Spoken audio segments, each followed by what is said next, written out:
سب سے پہلی چیز حضرت آدم علیہ السلام اسی دن دنیا میں تشریف لائے، اسی دن ان کی دعا قبول ہوئی۔ ابراہیم علیہ السلام کو جب نمرود نے آگ میں ڈالا تھا تو وہ 10 محرم کا ہی دن تھا جب وہ آگ ابراہیم علیہ السلام پر ٹھنڈی ہو گئی، گلزار ہو گئی، یعنی نمرود کے اس وار سے بھی اللہ تعالیٰ نے محفوظ فرمایا تھا۔ موسیٰ علیہ السلام کو فرعون سے نجات بھی اسی دن ملی تھی، 10 محرم الحرام۔ ادریس علیہ السلام دنیا سے اٹھائے گئے 10 محرم الحرام۔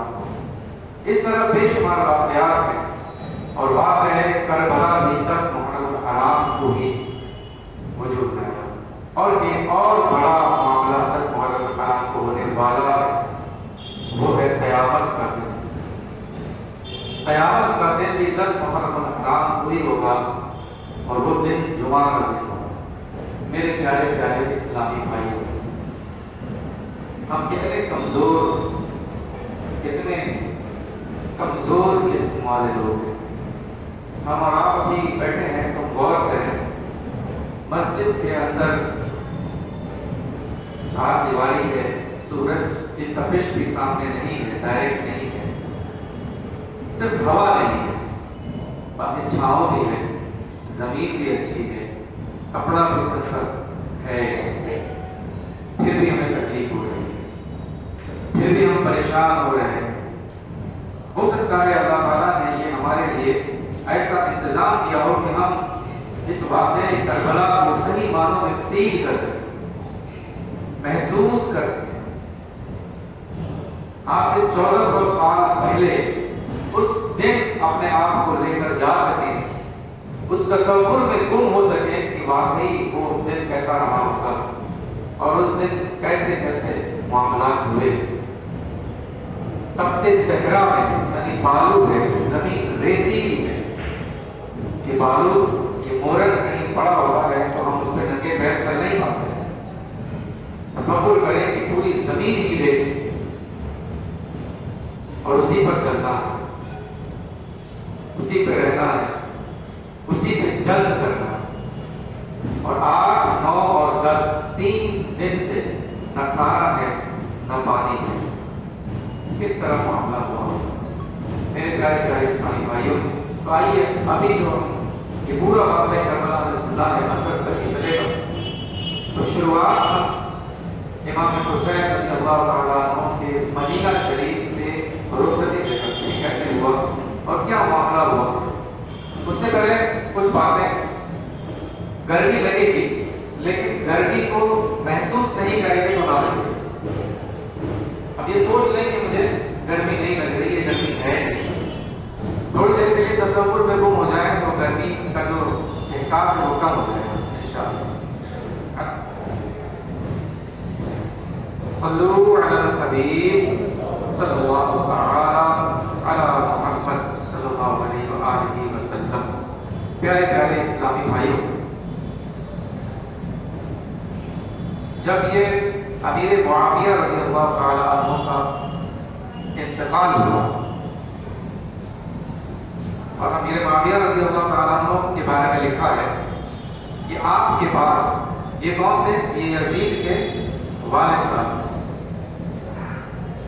آپ کے پاس حضور سید عالم صلی اللہ علیہ وسلم کے تبرکات میں سے ازار شریف،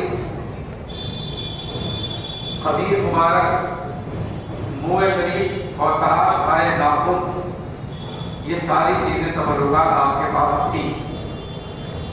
امیر معاویہ رضی اللہ تعالیٰ عنہ نے وصیت کی تھی کہ مجھے حضور صلی اللہ علیہ وسلم کی ازار شریف اور بدائے مبارک اور قمیص اقدس میں کفن دیا جائے، اور میرے کی نمازہ پر جن سے سجدہ کیا جاتا ہے حضور علیہ السلام کے منہ مبارک اور تراش آئے ناخن اقدس رکھ دیے جائیں، اور مجھے ارحم الراحمین کے رحم پر چھوڑ دیا جائے۔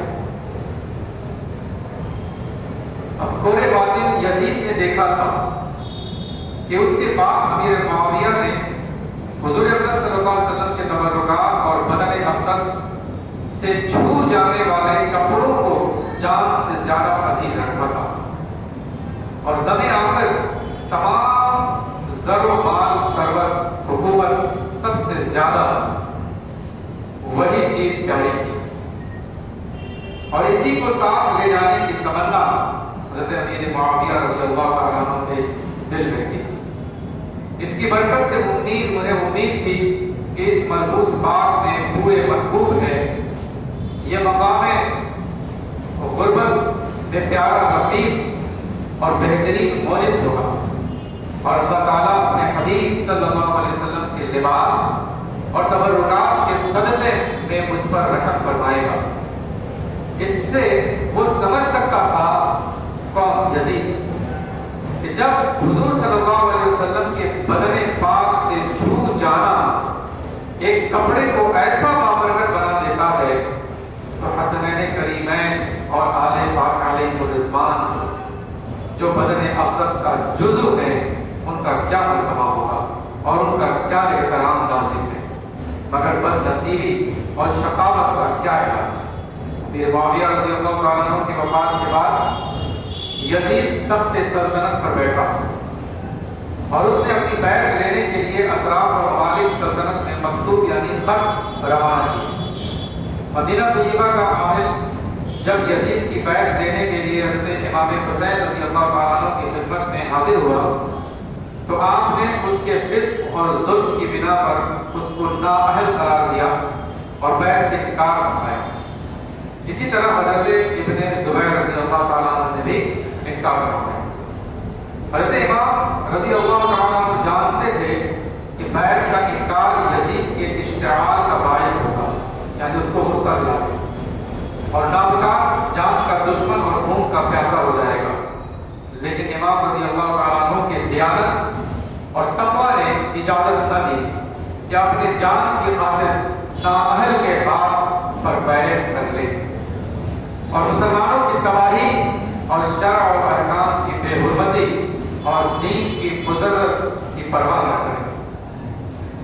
اور یہ امام جیسے جلیل الشان فرزند رسول صلی اللہ علیہ وسلم سے کس طرح ممکن تھا؟ اگر امام رضی اللہ تعالیٰ عنہ اس وقت یزید کی بیعت کر لیتے تو یزید آپ کی بہت قدر و منزلت کرتا، اور آپ کی عافیت اور راحت میں کوئی فرق نہ آتا، بلکہ بہت سی دولت دنیا آپ کے پاس جمع ہو جاتی، لیکن اسلام کا نظام درہم برہم ہو جاتا اور دین میں ایسا فساد برپا ہو جاتا جس کا دور کرنا بات کو ناممکن تھا۔ یزید کی ہر بدکاری کے جواز کے لیے امام کی بیعت سند ہو جاتی اور شریعت اسلامیہ اور ملت حنفیہ کا نقشہ مٹ جاتا ہے نا۔ حضرت امام اور ابن زبیر رضی اللہ تعالیٰ عنہما سے بیعت کی درخواست اسی لیے پہلے کی گئی تھی کہ تمام اہل مدینہ ان کا اتباع کریں۔ اگر ان حضرات نے بیعت کر لی تو پھر کسی کو تحمل نہ ہوگا، لیکن ان حضرات کے انکار سے وہ منصوبہ ہاتھ میں مل گیا اور یزیدیوں میں اسی وقت سے آتش انعام بھڑک اٹھی اور بضرورت ان حضرات کو اسی شب مدینہ سے مکہ مکرمہ منتقل ہونا پڑا۔ یہ واقعہ 34 شعبان 60 ہجری کا ہے۔ میرے پیارے پیارے اسلامی بھائیوں، اس کے بیچ میں ہم روکتے ہیں، ہم مسلمان ہیں، اور افسوس کی بات یہ ہے کہ ہمیں اپنی ہسٹری نہیں پتا، نہ ہمیں پیارے آقا علیہ السلام کی ہسٹری پتا ہے، سیرت طیبہ پتا ہے، نہ غزوہ بدر کے بارے میں جانتے ہیں، نہ غزوہ احد کے بارے میں جانتے ہیں، نہ ہجرت مدینہ کے بارے میں جانتے ہیں۔ پیارے آقا علیہ السلام صحابہ کرام کے ساتھ مکہ شریف چھوڑ کر مدینہ ہجرت کر گئے، پورا دربار چھوڑ دیا، اس کے بارے میں بھی ہمیں نہیں پتا، فتح مکہ کے بارے میں بھی نہیں پتا، افسوس کربلا کے بارے میں بھی نہیں پتا۔ تو اتنا زیادہ دنیا میں ہم مست اور بے خود ہو گئے ہیں، دنیا نے ہمیں ہمارے گلے میں توق ڈال رکھا ہے کہ ہمیں وقت ہی نہیں، اور گناہوں کا سلسلہ اس قدر زیادہ ہے کہ جو وقت ملتا بھی ہے اس میں بھی ہمیں اکتاہٹ ہے۔ اکتاہٹ، بے چینی ہونے لگتی ہے، کیونکہ گناہ نے ہمارے دلوں کو سیاہ کر ڈالا ہے۔ جب بندہ گناہ کرتا ہے ایک گناہ تو اس کے دل پہ ایک سیاہ نقطہ لگا دیا جاتا ہے۔ اب بندہ گناہ کرتا رہتا ہے کرتا رہتا ہے یہاں تک کہ پورا دل کالا ہو جاتا ہے، اور اس کی علامت یہ ہے کہ اس کو اچھی باتیں اثر نہیں کرتی، نیکی کی باتیں اس کے دل پہ اثر نہیں کرتی، اس کا دل اچھی محفلوں میں لگتا نہیں ہے، اس کا دل قرآن کی تلاوت میں نہیں لگتا، اس کا دل اسلام کی بات سیکھنے میں نہیں لگتا۔ تو ہم سب اپنے اپنے دلوں پر غور کریں، کیا ایسا نہیں ہے ہمارا دل نہیں لگتا؟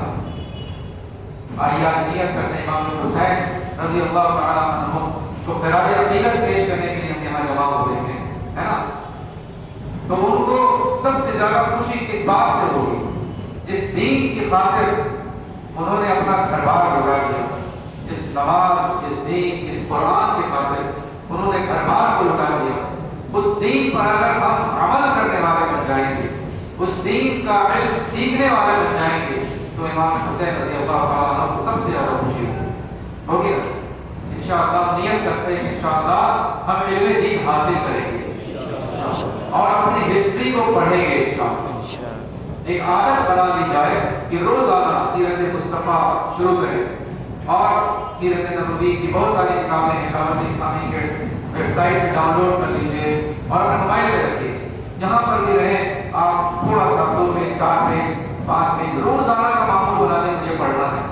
آپ دیکھیں گے کہ آپ کو ہسٹری کے بارے میں، اسلام کے بارے میں بہت ساری ایسی معلومات کا خزانہ آتا ہے کہ آپ سوچ بھی نہیں سکتے۔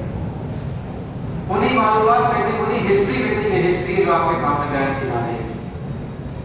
اب ہمیں غور کرنا ہے کہ امام حسین رضی اللہ تعالیٰ عنہ اگر بیعت کر لیتے تو ان کے پاس تو خزانے کا بار لگا دیا جاتا۔ ہم نے سنا یزید ان کو کوئی کسی بھی طرح کی تکلیف نہیں دیتا، لیکن دین کی خاطر، دین کی بقا کی خاطر انہوں نے ناحق کے سامنے سر نہیں جھکایا۔ ہم اور آپ غور کریں کہ ہم تھوڑی سی پریشانی آتی ہے تو ہم جھک جاتے ہیں، نوکری کر رہے ہوتے ہیں، وہاں باس صحیح نہیں ہے تو کیا کریں صاحب، نماز نوکری کا معاملہ ہے، نماز نہیں پڑھ سکتے۔ چھوٹی سی معاملات ہوتے ہیں، چھوٹے سے معاملات ہوتے ہیں، ہم دین کے خاطر کمپرومائز کر لیتے ہیں، کرتے ہیں۔ چھوٹے چھوٹے معاملات میں ہم کمپرومائز کرتے چلے جاتے ہیں۔ امام حسین کے نقش قدم پر اگر چلنا ہے تو ہمیں کمپرومائز نہیں کرنا ہوگا۔ دین کے معاملے میں کوئی کمپرومائز نہیں، اسلام کے معاملے میں کوئی کمپرومائز نہیں۔ جہاں اسلام سامنے آ گیا، دین آ گیا، عشق رسول آ گیا، وہاں سب سے پہلے وہی ہے۔ سر کٹا سکتے ہیں، ہم سر جھکا سکتے ہیں، یہ جذبہ ہمارے اندر آنا چاہیے۔ آج دیکھا جاتا ہے، افسوس کی بات ہے کہ نوجوانوں کے اندر بھی یہ جذبہ ایمانی کم ہوتی نظر آ رہی ہے، ورنہ پہلے تو نوجوان بالکل جذبہ ایمانی سے سرشار ہوا کرتے تھے کہ کچھ بھی معاملہ اس طرح کا اگر اگینسٹ ہوتا تھا اسلام کے خلاف تو برداشت نہیں کرتے تھے۔ لیکن آج ایسا لگتا ہے کہ ہمارا دل، ہم بزدل بھی ہوتے چلے جا رہے ہیں، اور یہ میڈیا کے ذریعے، یہ سوشل میڈیا اور گندی میڈیا کے ذریعے ہمارے ذہنوں پر قبضہ کیا جا رہا ہے اور ہمیں مصلحت کا اسیر بنایا جا رہا ہے۔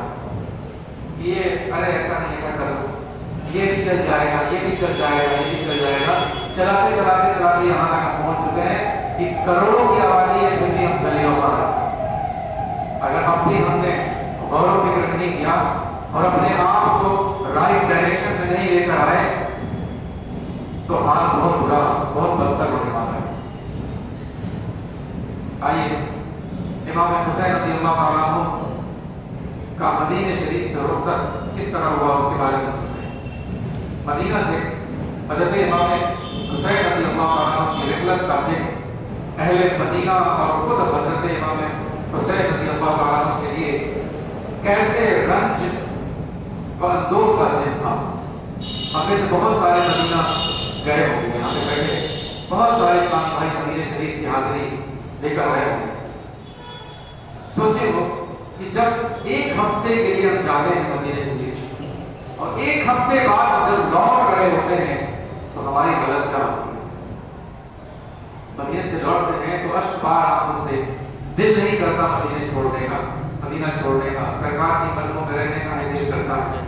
وہاں سے لوٹتے ہیں تو دل پر ایک غم کا غلبہ ہوتا ہے، روتے ہوئے، نہ چاہتے ہوئے پھر وہاں سے واپس آئے۔ جو امام حسین رضی اللہ تعالیٰ عنہ کا بچپن وہاں گزرا، جو پیدا وہیں ہوئے، بچپن وہیں گزرا اور 55 سال کی عمر تک وہاں پہ رہے، پورا خاندان قبیلہ وہیں پہ ہے، نانا جان بھی وہیں پہ ہے، ان کو مدینہ چھوڑنے میں کتنا رنج اور کتنا تکلیف ہوا ہوگا۔ ایک ایک لمحہ کی جدائی انہیں شاق، فرزند رسول صلی اللہ علیہ وسلم جوار رسول سے رحلت کرنے پر مجبور ہو، اس وقت کا تصور دل کو پاش پاش کر دیتا ہے جب حضرت امام حسین رضی اللہ تعالیٰ عنہ پر ارادہ رخصت آستانہ قدسیہ پر حاضر ہوئے ہوں گے اور دیدۂ خوف، دیدۂ خونبار میں اشک غم کی بارش کی ہوگی، دل کردمند غم مہجوری سے گھائل ہوگا، جد کریم یعنی نانا جان علیہ السلام کے روضہ طاہرہ سے جدائی کا صدمہ حضرت امام رضی اللہ تعالیٰ عنہ کے دل پر رنج اور غم کے پہاڑ توڑ رہا ہوگا۔ پہلے